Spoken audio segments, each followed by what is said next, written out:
Jadi mau ikut tayangan azan sabun mandi atau apa itu? Tidak menghilangkan.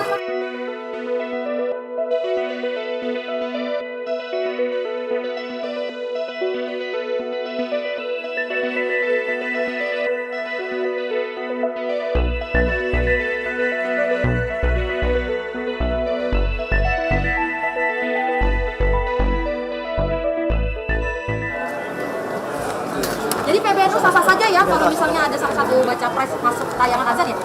Jadi mau ikut tayangan azan sabun mandi atau apa itu? Tidak menghilangkan makna azan sendiri ya? Bisa ya?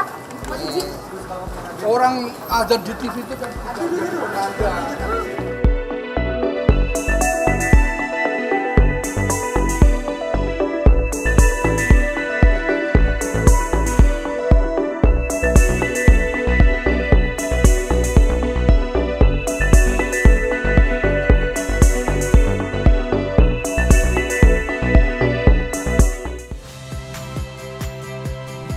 Saya Odin Fridianto.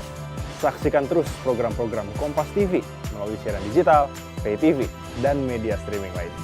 Kompas TV, independen, terpercaya.